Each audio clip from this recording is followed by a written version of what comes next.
I'm Logan Crawford, and right now on Spotlight, I'm delighted to welcome back one of my favorite authors. His name is Carlo Armenise, and he has written a powerful book. It is called Footsteps in the Dark, Stories of the Bizarre and Unusual. Imagine, if you will, this compelling anthology. I went into a little Rod Serling there Yeah, I because see. That's pretty good. You're good at it, though. thank you. This book reminds me a little bit of the episodes from the Twilight Zone, and you'll find out more in just a little bit. It delves into the complexities of human nature, morality, and the supernatural. We're delighted to have this very talented author join us here today on Spotlight, and we ask viewers like you to support writers like him by subscribing to our channel and by purchasing his wonderful book. The links are below the interview. Carlo, great to see you here today on Spotlight. Thank you. It's great to be back. And thanks for laughing at my impression of Rod Serling. Imagine, if you will, one Carlo Armenise. That's about the only impression I can That's about do. as far as it goes. Is that? Exactly. But this is a great book, and it does remind me of the Twilight Zone. Let's give the folks at home a little bit about the overview. What is Footsteps all about? So Footsteps is a series of short stories, 8 short stories, that primarily deals with the battle between good and evil. The idea was, when I wrote the book, was to present characters that all have desires, and these desires supersede anything else that they are doing in their lives, to the point where they are just willing to do anything to get what they want. But in life, as you know, when you do things to get what you want, you also get some things you didn't want, which is the result. And that was the point of the book. It's a combination of horror, supernatural, and mystery, and it deals with different characters in different situations. And my goal here was to present something that was horror, supernatural, but with a point. Mm. You know, a lot of what you read, what you see in horror, or a lot of what you read is horrible, but it doesn't necessarily have a point, or there's no real idea gotten from it other than just the terror that you're watching, which is not what I wanted with Footsteps. I wanted it to be a story. All the stories have twist endings. So just when you think you know where it's going, you don't. Mm. And it also says something about human nature, which was important for me, because I'm a firm believer in being good, and recognizing when you're not. Exactly, exactly. And you know, we did talk about the Twilight Zone. That's what set the Twilight Zone apart. It was Right. kind of a classic morality tale. That's You right. know, horrible things, supernatural things, different things would happen that defied reason at points, but the whole point of the episode was to teach you a lesson, you That's know, right. and That's I right. think that's great. If you were to pick one story out of the stories that are contained within the book, which is your favorite? Well, I think it's the first story, the one I started with, Conversation with Death, Mhm. because it deals with a serial killer and with a newlywed couple. Now, the wife is killed by this serial killer right at the beginning of their relationship. And it drove the character, the lead character, the husband, crazy enough where he swore that he was going to find, catch, and do what the killer did to his wife, to him. Mm. Now, the interesting thing about that is he's so driven to find this killer that he ends up being preoccupied to the point of distraction to Mm. find this guy. He teams up with an FBI agent who's also on the lookout for this guy, because this guy has killed several people in the process. And he joins up with the FBI agent to try to find this guy. And in the process of finding this guy, or trying to find this guy, he comes across an inn, if you will. I guess you more or less kind of look at it as kind of a bar, Mhm. or something he sees it in the woods. In other words, it wasn't really there, but he sees it. And he goes in, and through the process of this place, he starts to interact with several of the dead people that were killed by the killer. Mm. And they start to give him clues so that he can then track the killer down. And the interesting thing about this story is he does get the killer. He ends up killing the serial killer at the end, but in the process, he ends up being killed by the Mm. serial killer. And that's the twist ending to it that I and I probably shouldn't give it all away unless somebody's read the book, but Right. It's that's a, it's a great story. I mean, it's such, covers serial killers, which are fascinating to people just yes. because they can't understand the depravity that some people are capable of. And vengeance, people can relate to that an eye for an eye, a tooth for a tooth. If your wife was brutally murdered, you'd love to brutally murder her killer. But the only problem is you lose yourself along the way, right? And I think the other thing too that's interesting, and I wanted to say this, is we all get preoccupied with grief and loss. Mm, When we lose somebody in our lives that's close to us, we focus on will we ever see them again? And what could I have done something different to save the person? If they're sick with a particular disease, could I have gotten them better treatment? So these are all the questions that the lead character has in his mind. His wife got killed by a serial killer, but could he have done more?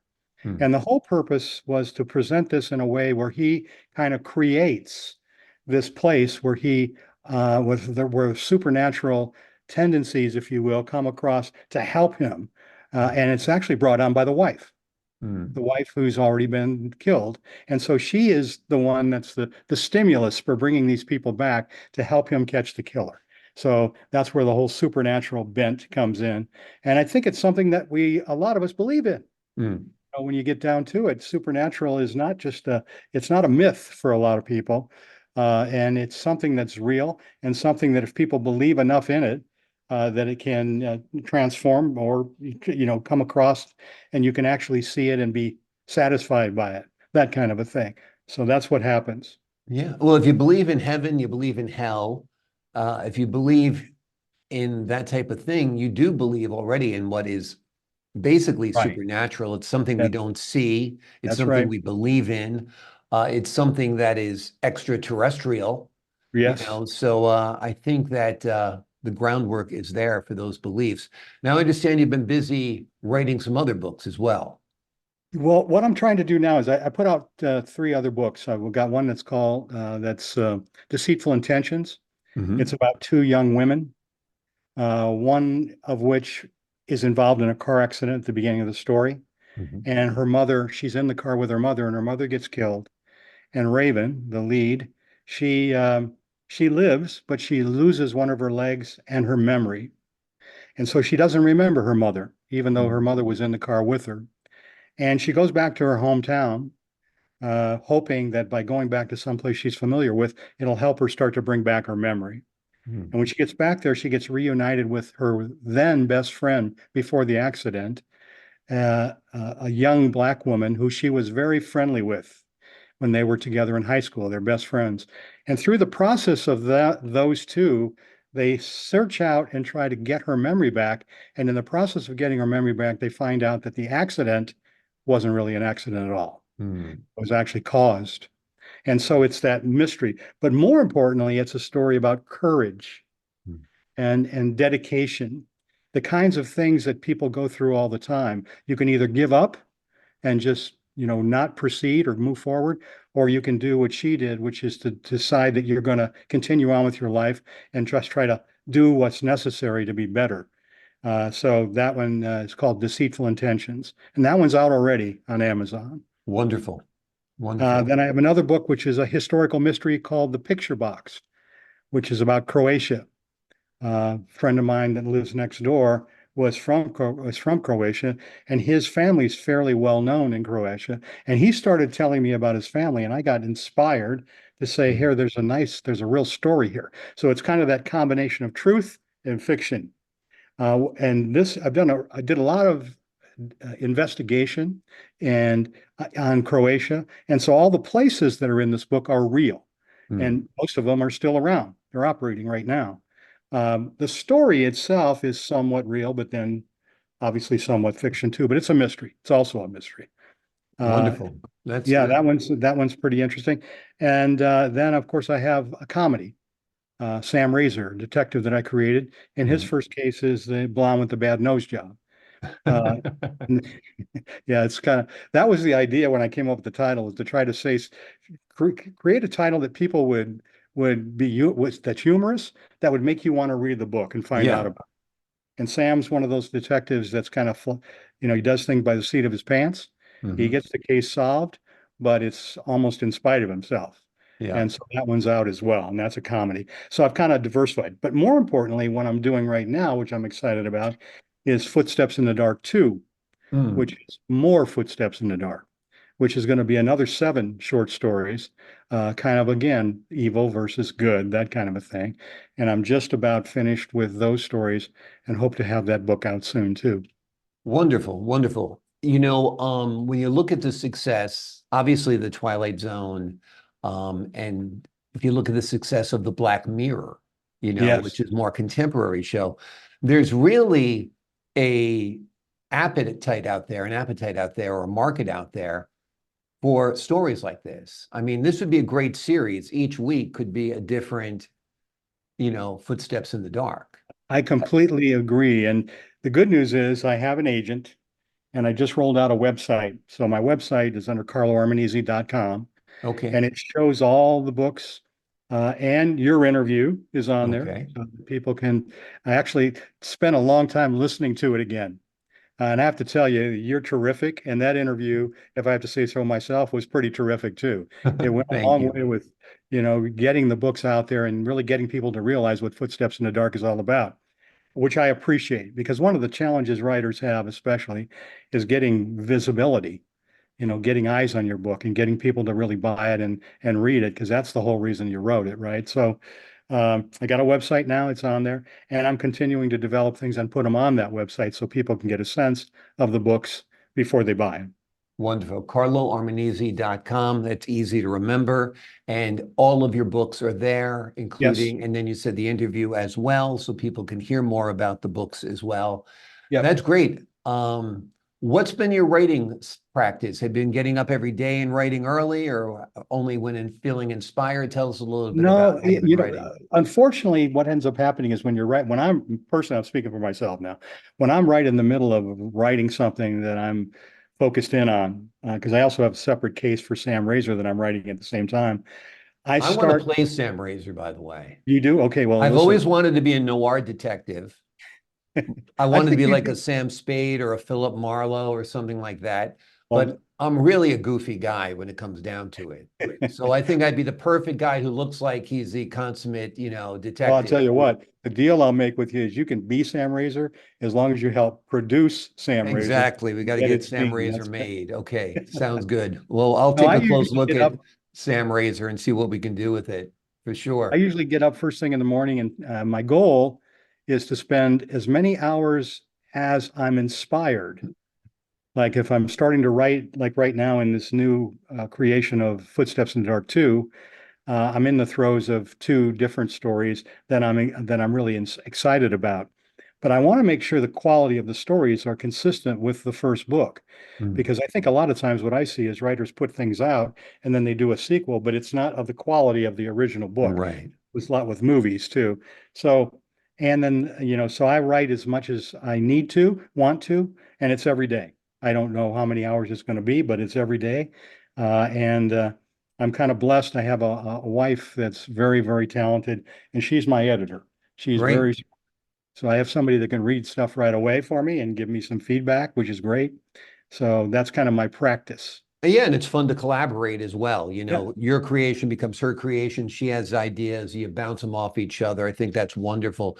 Before we leave you today, I want to ask you about More Footsteps in the Dark, the sequel. Is there a favorite story in there? Yes, I'm writing it right now. It's called Evil Eyes, Okay. and it's about the modeling business. Hmm. The lead character, the male, is a photographer, fashion photographer, and he's just about ready to be married. In fact, the story opens with his engagement party thrown by his best friend, who's a modeling agent. And he's getting ready to marry this one model, which of course he's been with, and he comes and meets this other model who has these brilliant, captivating black eyes. And what ends up happening in the story is she is out to get revenge for what his father did to her mother. Now, he has Wow. no idea about that. So she has the ability to get and have allow people to see things that aren't there. she can create these, these visions that people have that are not real. And so through the course of the book, she kills off the original fiance of Mm, his, gets in touch with him, and then creates this attitude where he can't get away from her.